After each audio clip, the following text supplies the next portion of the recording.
14 de abril de 1865. Washington. Abraham Lincoln y su esposa Mary Todd acudieron al popular Teatro Ford para disfrutar de una comedia musical. La función ya había comenzado cuando la pareja presidencial se adentró en el inmueble, pero el espectáculo se interrumpió en ese momento para permitir una ovación hacia el presidente de los Estados Unidos.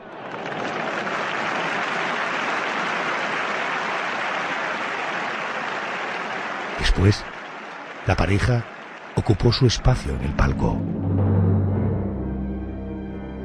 Sobre las 10:15 de la noche, cuando se desarrollaba la segunda escena del tercer acto, el asesino, un actor de Maryland llamado John Wilkes Booth, se abalanzó sobre Lincoln y le disparó en la cabeza.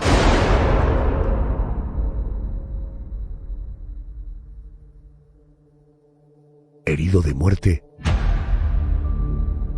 el presidente se desplomó sobre su silla. ¡Han disparado al presidente! ¡Han disparado al presidente! Aunque algunos espectadores intentaron frenar la huida de Booth, el criminal logró escapar del teatro y, montado en su caballo, desapareció.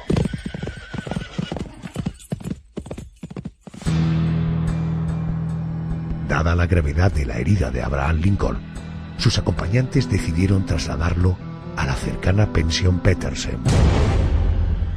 Todos los médicos que atendieron al presidente coincidieron en que era imposible salvar su vida y que en cuestión de horas estaría muerto. El vaticinio se cumplió y el 15 de abril, a las 7:22 de la mañana, el presidente falleció. Muchas incógnitas rodean aún el asesinato del presidente Lincoln. ¿Es cierto que el presidente la noche anterior al atentado tuvo un sueño que lo dejó profundamente inquieto? John Wilkes Booth había acabado con la vida de Lincoln, sí, pero ¿quién estaba detrás de él? Hay quien apunta a los nacionalistas sureños o a las filas radicales del Partido Republicano.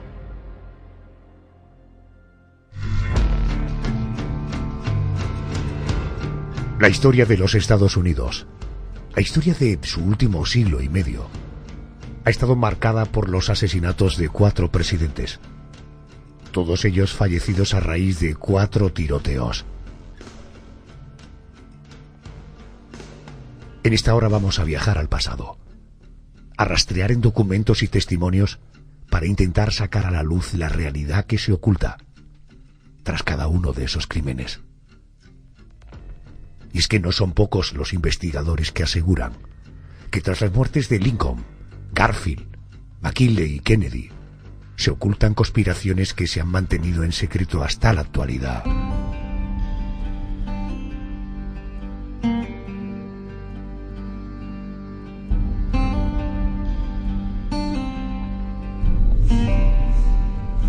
José Manuel Frías, buenas noches. Buenas noches, Adolfo. Podríamos comenzar, si te parece, de manera cronológica. Danos algunos detalles sobre nuestro primer protagonista, el presidente Abraham Lincoln. Lincoln fue el presidente número 16 de los Estados Unidos y se mantuvo en su cargo desde marzo de 1861 hasta el momento de su muerte, que se produjo en abril de 1865. Y fue conocido, entre otras cosas, por ser el presidente que lideró al país durante aquella guerra de secesión, una guerra civil que, como sabemos, enfrentó a los estados del norte con los estados confederados del sur. Y hablamos de un conflicto bastante polémico, como lo son todas las guerras civiles, donde se vivió una crisis moral y política sin precedentes y que supuso la muerte de cientos de miles de personas. Pero aparte de eso, no podemos olvidar que Abraham Lincoln fue quien abolió la esclavitud y que modernizó la economía. La abolición de la esclavitud, mediante disposiciones constitucionales, señala y determina el destino de los tiempos venideros. No solo de los millones que hoy viven sometidos, también de los futuros millones que nacerán. Vamos ahora a conocer detalles sobre el asesinato y lo que rodea el asesinato de Lincoln. Para hablar de este y de otros crímenes relacionados con presidentes de los Estados Unidos, vamos a contar con la compañía del escritor y divulgador José Luis Hernández Garbi. Su último libro se titula Magnicidio. Lo publica la editorial Luciérnaga. Es un recorrido por los presidentes de los Estados Unidos que han sido asesinados. José Luis, buenas noches y bienvenido a la Noche de COPE. Hola, buenas noches, encantado de estar con todos vosotros. Vamos a hacer un pequeño retazo del momento del atentado contra Lincoln. Ocurre el 14 de abril de 1865, 10:15 de la noche, interior del Teatro Ford. ¿Qué es lo que ocurrió? Bueno, el asesino del presidente, John Wilkes Booth, se encontraba... Hay que recordar que John Wilkes Booth era un actor bastante famoso para la época. Incluso los periódicos de aquellos años le presentaban como el hombre más guapo del mundo.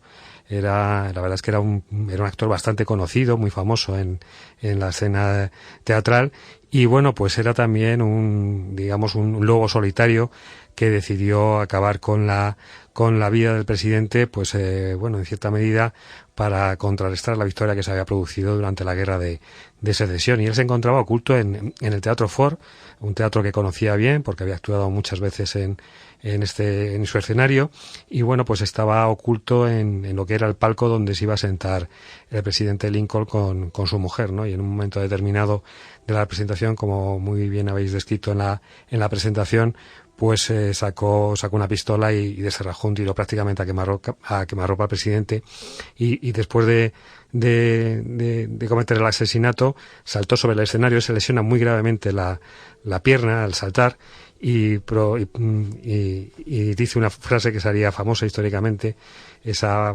frase en latina que dice que así muerte a todos los tiranos, y emprende una huida en la que bueno, pues se realiza una auténtica caza al hombre en la que participan miles de soldados de la Unión persiguiéndole por medio país. Bueno, en balde había asesinado al presidente, ¿no? Sí, efectivamente, claro, era lógico que las fuerzas del orden fueran tras él. Fíjate que venimos de una hora, la hora anterior hemos estado toda la hora masajeando el concepto premoniciones. Dicen que Abraham Lincoln solía tener sueños premonitorios. ¿Es verdad que la noche antes del atentado tuvo un sueño que le produjo bastante desasosiego? Sí, parece ser que tuvo esta especie de pesadilla que fue como una especie de anuncio de lo que iba a suceder al día siguiente. La verdad es que cuando he estado documentando e investigando sobre los presidentes asesinados en Estados Unidos, documentándome para realizar este libro, me he encontrado con este tipo de sueños o de premoniciones en muchos de ellos. Yo también en el libro dedico un par de capítulos a los casos de Bobby Kennedy, de Martin Luther King, porque me parecen personajes también muy significativos en la historia contemporánea de los Estados Unidos. Y bueno, ya digo, en todos ellos encontramos ese rasgo que nos llama poderosamente la atención, ¿no? Esa especie de sueño premonitorio o esas conversaciones que tienen lugar el día antes de que se produzca el crimen, en los que las víctimas, en este caso los presidentes, en el caso del presidente Lincoln, parecen intuir que les va a suceder algo al día siguiente, como luego efectivamente se ¿Qué es lo que soñó? Pues parece ser que bueno, él se veía que iba a resultar muerto violentamente, ¿no? Y bueno, pues como digo, el asesinato que se produjo horas después en el Teatro Ford parece confirmar su peor pesadilla. Uh-huh. Supongo que se sabe lo que soñó el presidente porque lo comentó con alguien y eso quedó reflejado en algún documento, ¿no? Sí, ya digo, aquí siempre nos movemos un poco en arenas movedizas, porque siempre dependemos del comentario de algún testigo, de alguna persona cercana, y bueno, muchas veces eso no encuentra reflejo documental, y mucho menos en esta época, ¿no? Hay que recordar que estamos en el pleno siglo XIX, y bueno, pues quizás la forma de documentar toda esta serie de hechos pues no es la que podemos tener hoy en día o en el siglo XX, ¿no? Uh-huh. ¿Qué posibilidades reales había de que los autores intelectuales del atentado fueran, no sé, nacionalistas sureños, dicen unos, otros miembros radicales del Partido Republicano, incluso algunos señalaron a la Santa Sede?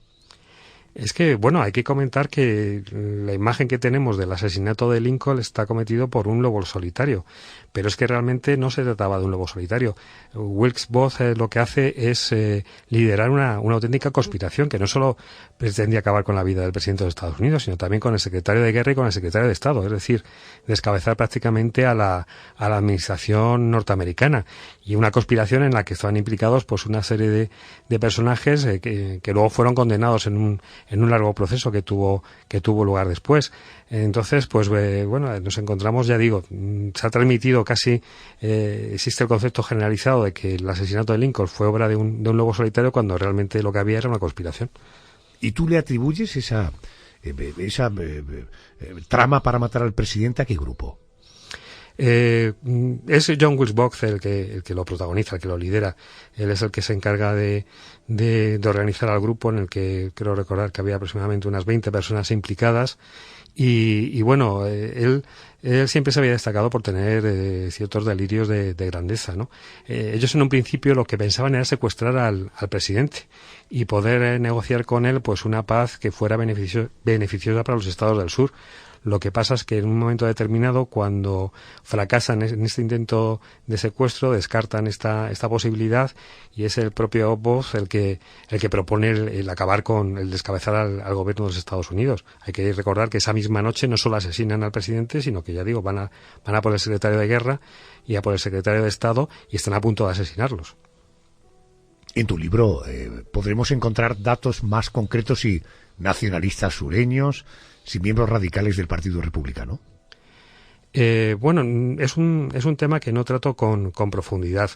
Está claro que bueno, pues la muerte de Lincoln iba a beneficiar a determinados estamentos, ¿no? Existía, ya digo, siempre nos encontramos en los asesinatos de los presidentes de los Estados Unidos pues la sospecha de la existencia de una conspiración, pero yo creo que no fue más allá de lo que he comentado, de ese intento de John Wilkes Booth de convertirse en protagonista, que es lo que estuvo buscando a lo largo de toda su vida, y convertirse protagonista una vez más en la historia, en este caso, ¿no? Dando un giro total a la historia de los Estados Unidos. Y yo creo que no hay que ir más allá. Si hablamos de posibles conspiraciones republicanas o que hubiera más implicados en su asesinato, yo creo que caeríamos en la especulación.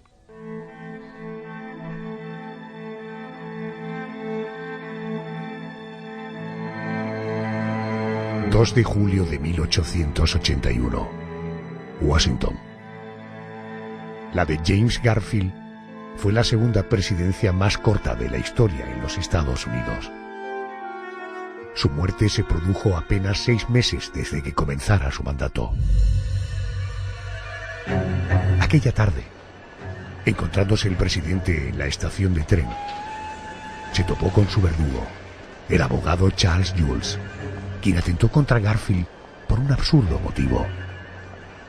El asesino había solicitado un puesto consular que le había sido denegado. 2 balas penetraron en el cuerpo de James Garfield, aunque por suerte, ninguna de ellas había afectado a los órganos vitales.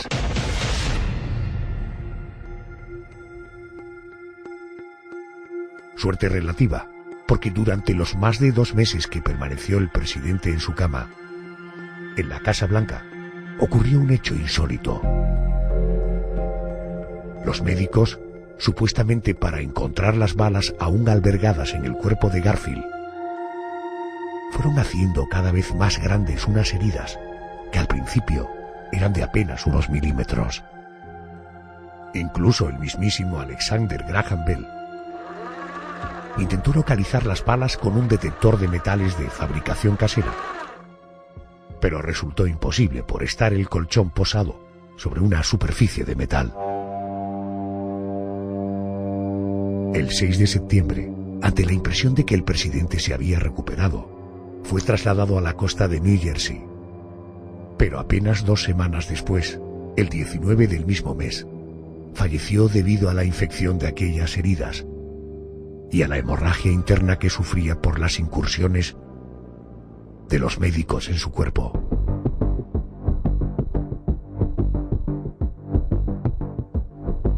Es posible, como cuentan algunos investigadores, que el auténtico motivo del atentado contra la vida de Garfield fueran sus nombramientos radicales y destituciones nada más tomar su cargo. ¿Y cómo es posible que los doctores actuaran como simples principiantes? ¿Acaso los movía una mano negra?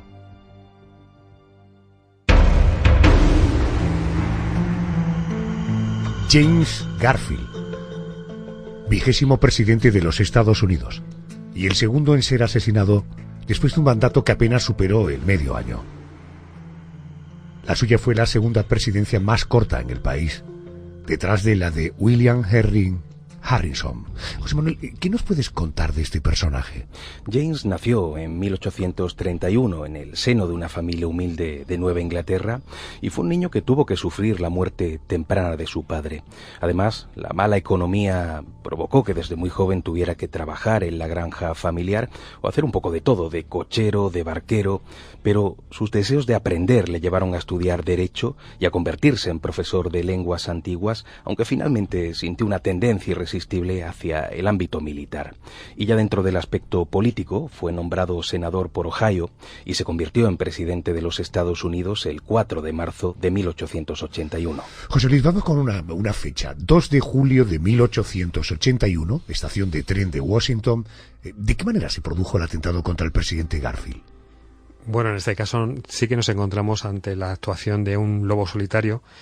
Vosotros en la presentación lo habéis explicado muy bien. Se trataba de un picapleitos, de un abogado sin demasiado éxito, que realmente era un desequilibrado, Charles Guiteau, que bueno, él había hecho una campaña personal en favor de la elección del presidente Garfield, y bueno, pues cuando se produjo el triunfo en las elecciones del presidente Garfield, él insistió que este triunfo se había producido gracias al trabajo de campaña que había realizado él.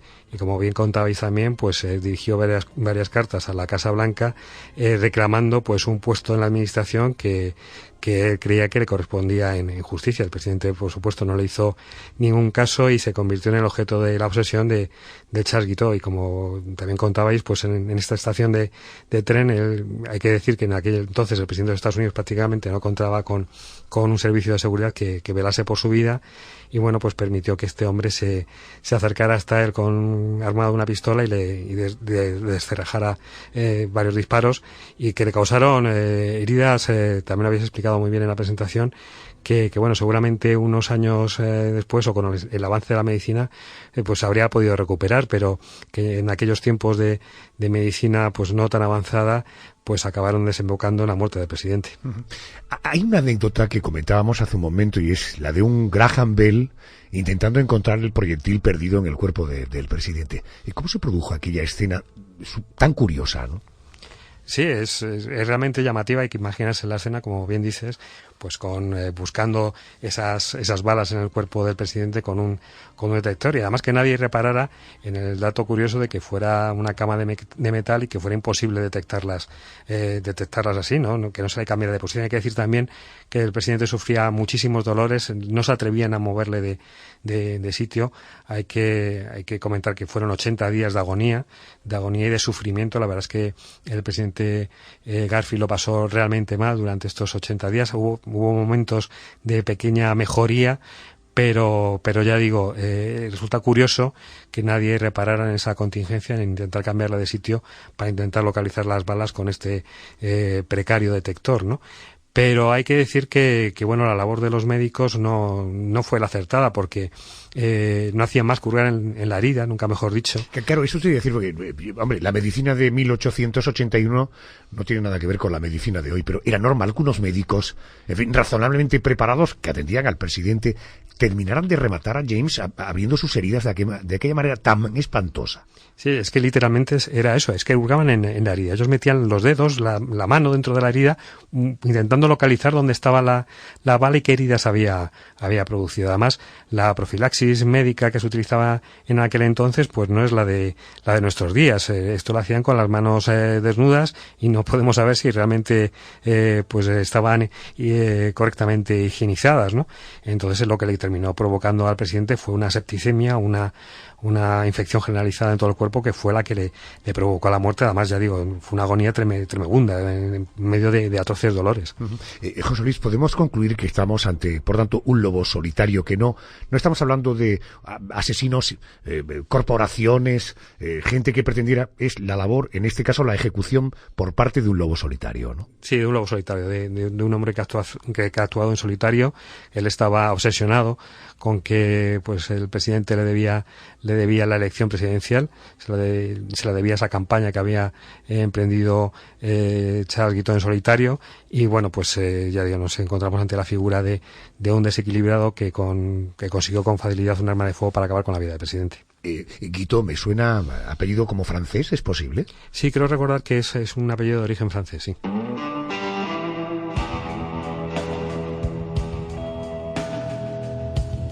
...6 de septiembre de 1901... Buffalo, Nueva York. El presidente William McKinley había acudido con su esposa a la Exposición Panamericana para dar un discurso centrado en el comercio exterior.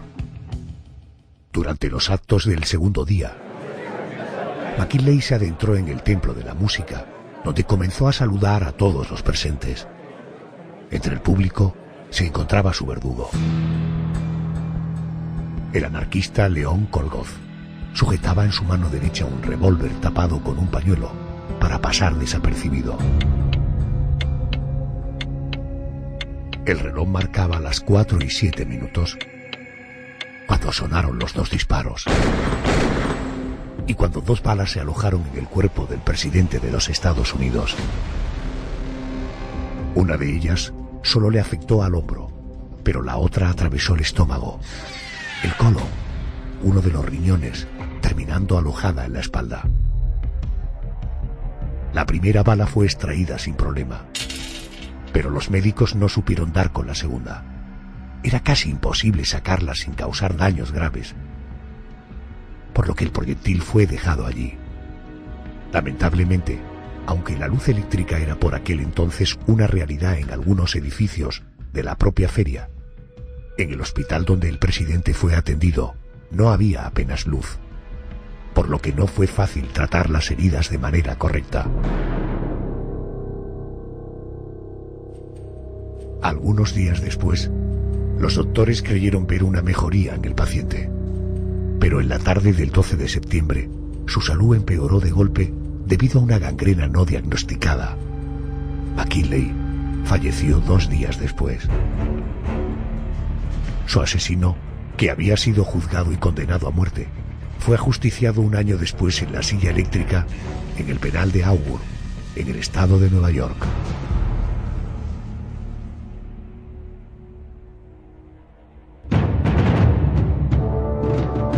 En la figura de William McKinley encontramos al 25º presidente de los Estados Unidos, considerado el último veterano de la Guerra Civil estadounidense, que logró ese cargo. Un político que se mantuvo en su puesto desde el 4 de marzo de 1897 hasta el momento de su muerte. José Manuel, ¿qué sabemos y qué nos puedes contar de McKinley? Como político, William fue un miembro bastante destacado del Partido Republicano en 1880 y ya en su labor como congresista fue, por ejemplo, el hombre que hizo crecer los impuestos en las importaciones como una forma de lograr prosperidad económica. Cuando llegó el momento de presentar su candidatura, uno de los pilares fue el pluralismo entre grupos étnicos y, convertido en presidente, inició un periodo de dominio republicano con bastante actividad mercantil. Parece que su carisma provocó que su presidencia fuera renovada en 1900, momento en el que apoyó la independencia de Cuba y en el que, tras la guerra con España, consiguió el dominio de Puerto Rico y Filipinas. José Luis, me gustaría que nos hicieras una descripción del momento en el que el presidente McKinley fue tiroteado. Fue en la Exposición Panamericana el 6 de septiembre de 1901. Sí, en el magnicidio de McKinley encontramos algunos paralelismos con el anterior, con el de Garfield. Y también nos encontramos con la figura de un lobo solitario. En este caso, la inspiración que le animó a cometer el crimen pues fue su ideología anarquista. En aquel momento ya los Estados Unidos pues era una potencia emergente que, bueno, habéis comentado lo del tema de la guerra de Cuba, pues bueno, estaba intentando prevalecer en esa zona del mundo y bueno, y convertirse en una gran potencia. Y hay algunas opciones políticas, sobre todo de izquierdas, pues veían a los Estados Unidos como ese defensor a ultranza del capitalismo, y bueno, y la figura de su presidente, en este caso McKinley, encarnaba este tipo de poder, ¿no? Entonces, ya digo, Leon Czolgosz era un anarquista, también un lobo solitario, era una persona que no tenía prácticamente amigos, actuó completamente en solitario, y también, como pasó con el caso del presidente Garfield, pues se pudo aproximar a la figura del presidente. Creo que él estaba saludando en el pabellón americano de la exposición, y bueno, como otras tantas personas que acudieron a estrechar la mano del presidente, pues él también se pudo acercar hasta él, y cuando estuvo a su lado pues disparó, ¿no? Ya digo, tampoco el servicio de seguridad que había en torno al presidente es el que había ahora, y bueno, pudo actuar con total impunidad. Eso te iba a decir, el servicio de seguridad muy ligero para una figura como el presidente norteamericano, ¿no? Claro, es que eso nos choca ahora, ¿no? Ahora vemos las comitivas de los presidentes de los Estados Unidos, vemos a los agentes del Servicio Secreto, que es la agencia federal que vela por la vida por la seguridad del presidente de Estados Unidos y su familia, y el despliegue impresionante de medios, y nos choca un poco con lo que ocurría a finales del siglo XIX, ¿no? Que el presidente de una gran potencia, el mandatario, el líder de una gran nación, pues apenas contara con escolta. Pero es que era así, pero no solo en Estados Unidos, prácticamente en todos los países occidentales. Coincidió un viaje mío a Roma, estar cenando en un restaurante en Roma. Había un encuentro con un presidente norteamericano, yo creo que era George Bush hijo. Ahora no asocio si era él o era Obama, más bien me inclino por Bush. Iba a haber algún acto en Normandía, hizo un periplo por Europa, y una de las ciudades donde estuvo fue en Roma. Es un espectáculo ver el séquito de seguridad del presidente norteamericano. Es espectacular. Digo, hoy día es auténticamente espectacular, y llama la atención que tan solo hace, en fin, 100 y pocos años no tuvieran una cobertura, y además con los antecedentes que ya había, ¿no? Sí, resulta llamativo, pero ya digo que es que era una corriente generalizada prácticamente. Vemos que cualquier mandatario de potencia europea o de una nación europea, de una nación occidental, pues apenas contaba con servicio de seguridad. Uh-huh. Hay multitud de ejemplos, pues desde el asesinato que provocó el inicio de la Primera Guerra Mundial hasta el atentado contra Alfonso XIII el día de su boda, en fin. Claro, los magnicidios de los presidentes del gobierno de España. Efectivamente, ya digo, no tenían ningún tipo no llevaban guardaespaldas y se movían con completa libertad por Madrid y demás, ¿no? Entonces, bueno, pues es la corriente que imperaba en aquella época. Luego, a raíz de que se cometieran todo este tipo de magnicidios, pues el nivel de seguridad aumentó muchísimo. Otra vez encontramos un paralelismo, es decir, hablamos de la seguridad, pero hablemos también del aspecto médico. ¿Estaba justificado que dejaran la segunda bala dentro del cuerpo del presidente McKinley o, por ejemplo, que no le diagnosticaran a tiempo la gangrena? Bueno, hay que decir que la segunda herida que sufrió McKinley era bastante más grave que, por ejemplo, la que sufrió Garfield. Y bueno, pues nos volvemos a encontrar, aunque estemos ya a principios del siglo XX, pues nos volvemos a encontrar con que la medicina tampoco estaba tan avanzada como nos podemos llegar a pensar, ¿no? Pero hay que señalar dos cosas. Se intentaron, se aplicaron al tratamiento de McKinley dos procedimientos revolucionarios. Uno fue el intentar localizar la bala con un aparato de rayos X, que precisamente se exponía en la exposición panamericana. Pero llegado el momento se descartó, no sabemos muy bien por qué, porque los médicos al final no decidieron utilizar este aparato de rayos X, quizás porque a lo mejor no confiaban demasiado todavía en la tecnología. Y luego también hay que decir que en aquel momento, durante la convalecencia del presidente, pues hubo una ola de calor en Washington, y se recurrió a la Marina de los Estados Unidos para que trasladara un aparato de aire acondicionado también revolucionario y lo instalara en el aposento del presidente, intentando apaciguar un poco el sufrimiento, ¿no? La agonía de McKinley fue más corta que la de Garfield, pero también hay que decir que los médicos no estuvieron muy acertados. Claro, es que hay que situarse en esa época, ¿eh? Primeras máquinas de aire acondicionado, primeros aparatos de rayos X. Y decía José Manuel Frías que fue el hombre que hizo crecer los impuestos en las importaciones como una manera de lograr prosperidad económica. Esto nos suena al presidente Trump también, ¿verdad?, en estos momentos. Sí, hay que recordar que el presidente McKinley es poco recordado también en los Estados Unidos, pero la verdad es que en su momento fue un presidente bastante querido y admirado, y el crimen, el magnicidio, causó una auténtica conmoción en la opinión pública norteamericana. También hay que recordar que es el presidente que declara la guerra a España por Cuba y que consigue hacerse con Cuba, con Puerto Rico, con Filipinas y con la isla de Guam, ¿no?, en el Pacífico. Y bueno, pues saca, digamos, a Estados Unidos a la palestra internacional, porque hasta aquel entonces los Estados Unidos pues había sido un país encerrado en sí mismo, y durante la presidencia de McKinley pues da ese salto hacia adelante que lo convierte en una auténtica potencia mundial. Apoyados en el trabajo de José Luis Hernández Garvey, Magnicidio, crónica negra de los presidentes asesinados de los Estados Unidos, publicado por la editorial Luciérnaga. Estamos dando un repaso a la historia. Volviendo al atentado de McKinley, este atentado, Lobo Solitario, ¿se sospechó de una mano negra? También se sospechó, porque al ser un militante anarquista, pues desde un primer momento se pensó que bueno, el anarquismo internacional podía estar detrás del crimen, pero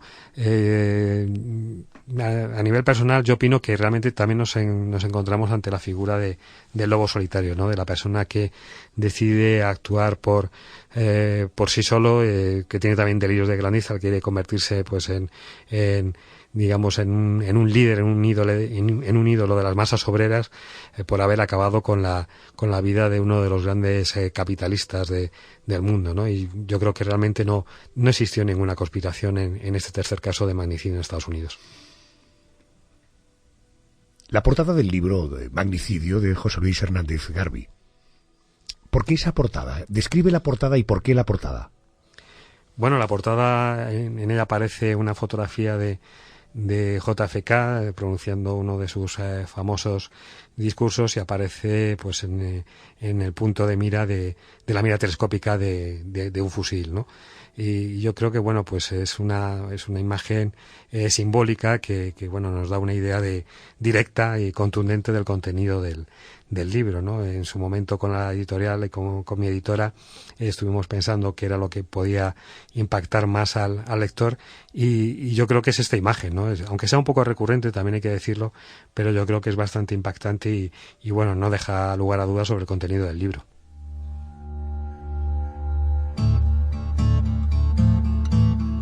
El 22 de noviembre de 1963 fue una fecha clave en la historia reciente de los Estados Unidos. El presidente del país, John Fitzgerald Kennedy, acababa de llegar a Dallas a bordo del Air Force One para recorrer el centro de la ciudad en un coche descapotable, un Lincoln X100 a la vista de todos los ciudadanos. A las 12:30 del mediodía, el vehículo presidencial pasaba junto al almacén de libros escolares de Texas. En pocos segundos, 3 balas salieron del cañón de un fusil con mira telescópica empuñado por Lee Harvey Oswald. Una bala dio en un árbol. Otra atravesó la espalda de Kennedy y salió por su garganta. La tercera impactó en la cabeza del presidente y le produjo la muerte poco tiempo después. Tras el multitudinario funeral, el féretro con el cuerpo de Kennedy fue trasladado al cementerio de Arlington, donde fue enterrado. Su presunto asesino, Lee Harvey Oswald, fue abatido de un disparo por un mafioso antes de ser juzgado por aquel crimen. Y decimos presunto, porque son muchos los investigadores que lo consideran un cabeza de turco, o solo uno de los implicados en el asesinato. Algunos de esos divulgadores aseguran que existen pistas que conducen a varios implicados en el crimen. La mafia norteamericana, los futuros presidentes Lyndon B. Johnson y Richard Nixon, la Unión Soviética o el gobierno israelí. Ninguna de esas hipótesis ha podido ser verificada con pruebas fehacientes, pero son muchas las incógnitas que aún rodean al asesinato de John Fitzgerald Kennedy.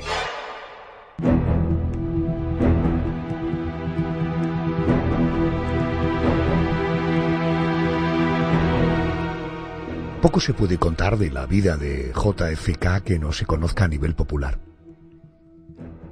John Fitzgerald Kennedy fue, después de Theodore Roosevelt, el presidente más joven de los Estados Unidos. El suyo fue un mandato de mucha actividad en el que se dieron lugar la invasión de la Bahía de Cochinos, la crisis de los misiles de Cuba, la construcción del muro de Berlín, el inicio de la carrera espacial y de la guerra de Vietnam, y como no, la consolidación del movimiento por los derechos civiles en el país.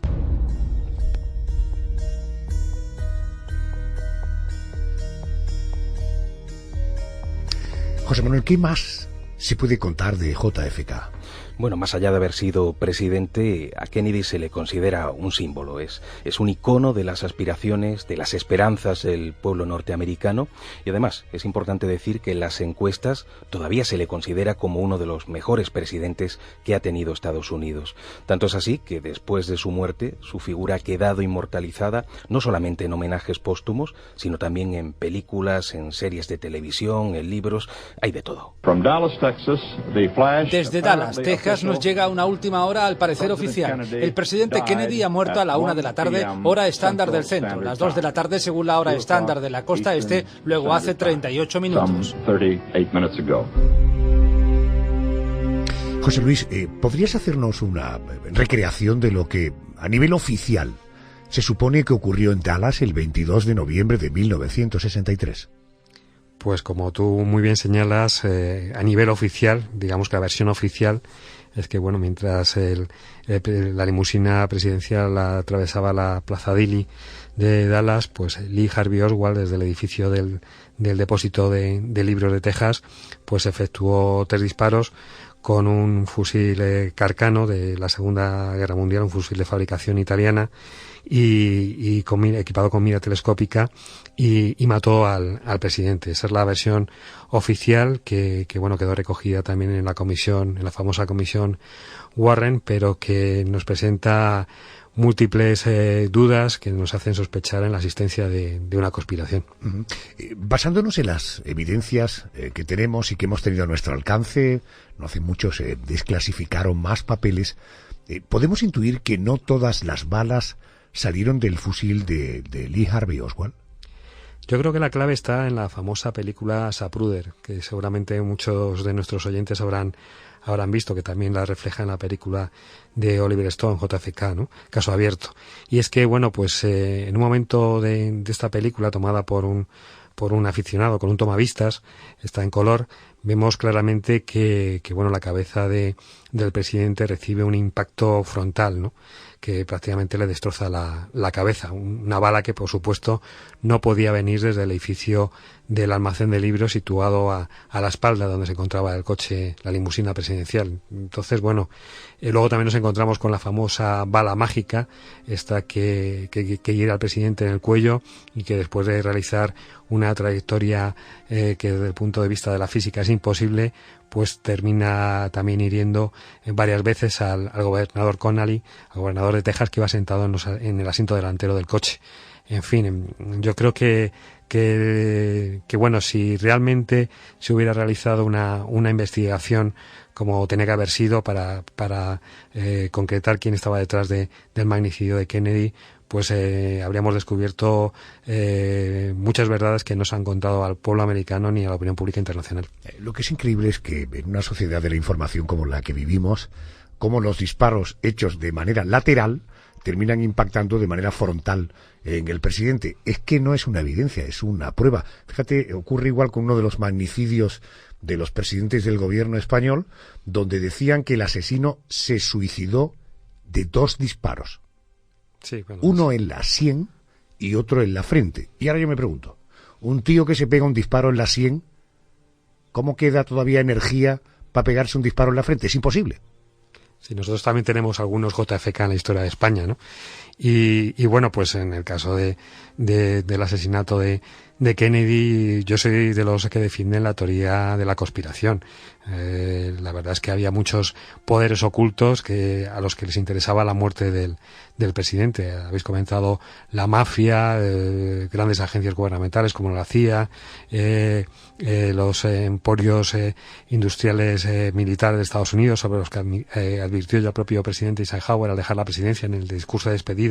Advirtió al pueblo americano sobre la posible implicación en la política nacional de estas grandes corporaciones que pueden influir en el desarrollo o en las elecciones de determinados cargos públicos.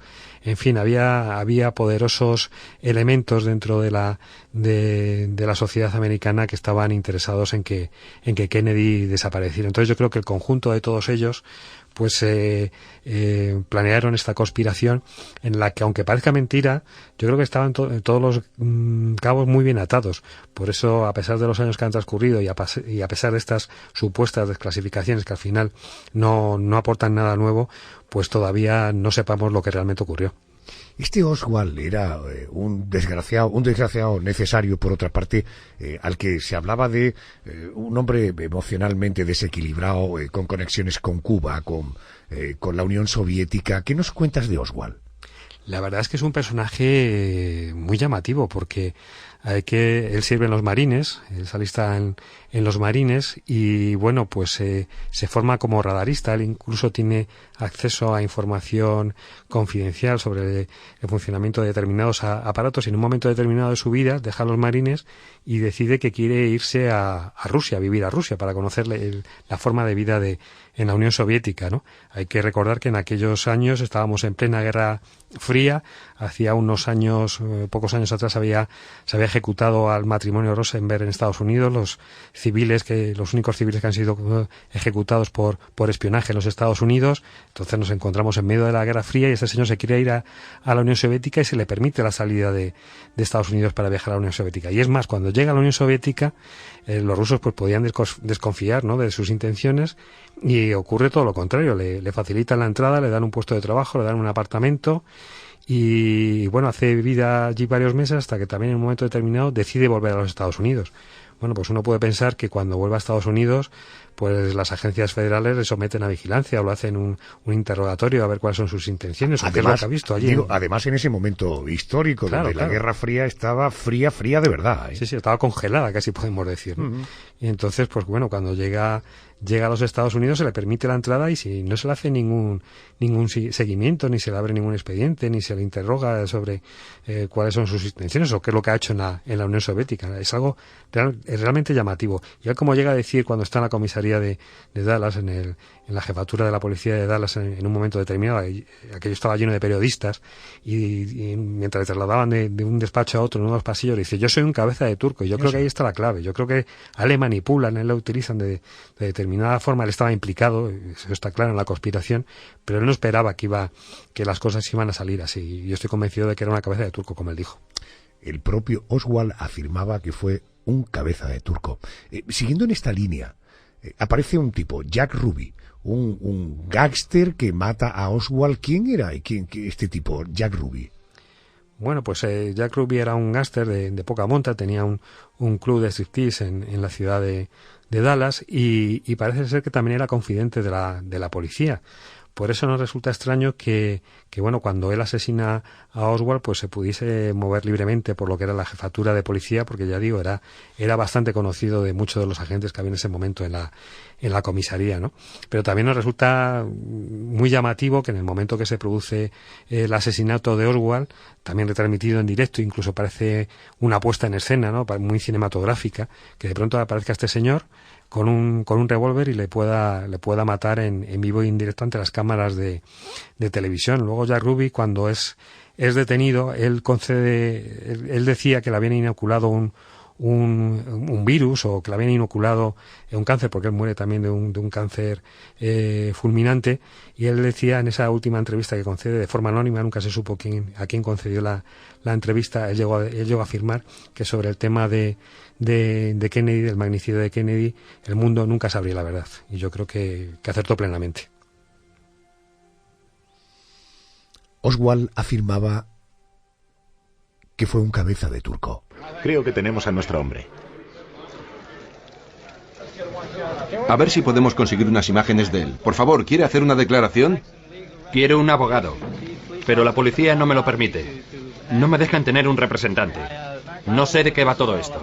¿Mató usted al presidente Kennedy? No, señor, yo no le maté. Todos me hacen la misma pregunta. ¿Disparó usted contra el presidente? Yo trabajo en ese edificio. ¿Estaba usted dentro del edificio en el momento de los disparos? Naturalmente, yo trabajo en ese edificio, sí, señor.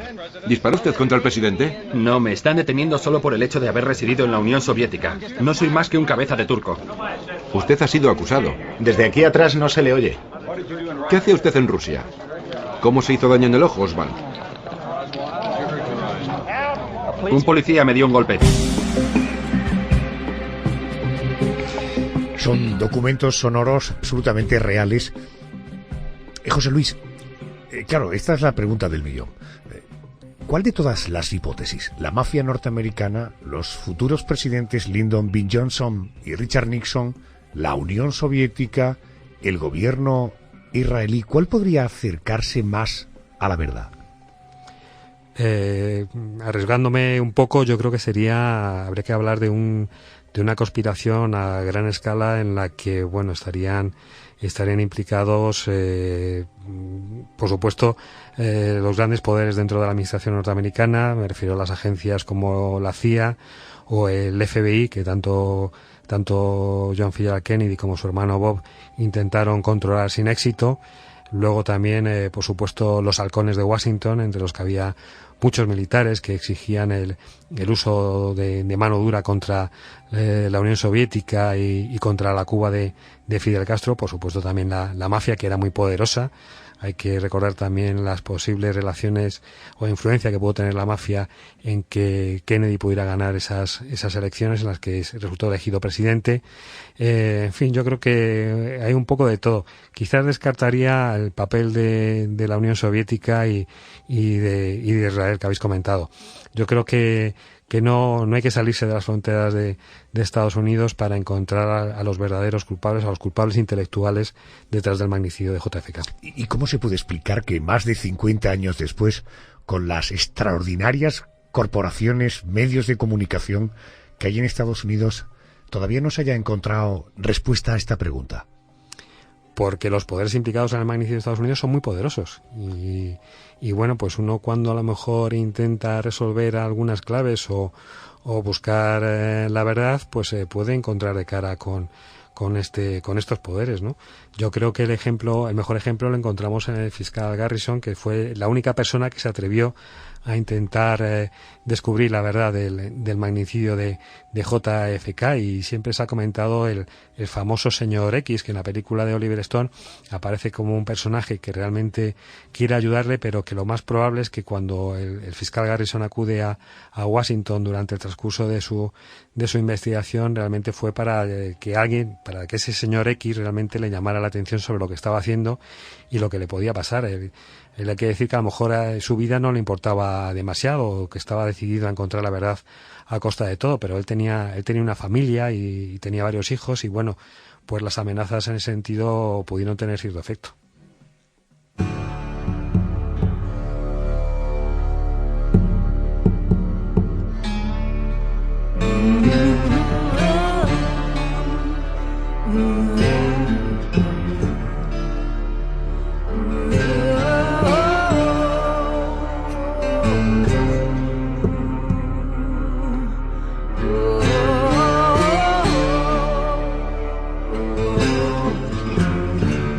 Volvemos a cerrar un expediente en el que los protagonistas son presidentes de gobierno.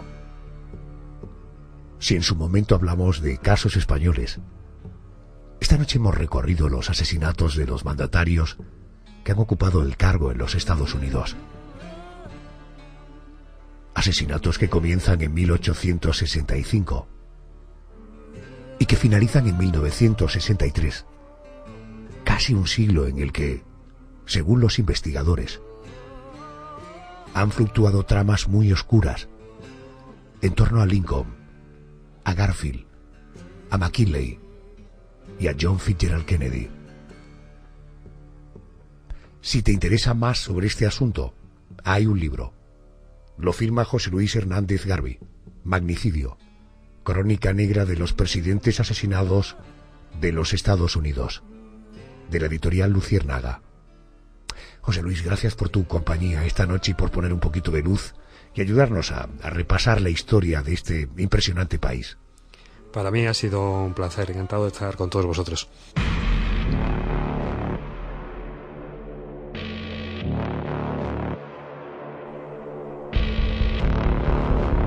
Una vez más nos hemos hecho eco no solamente de lo que contaban los medios de comunicación, sino también de aquello que en Petit Comité se sospechaba entre grupos de investigadores que defendían y defienden tramas y conspiraciones a cual más siniestra.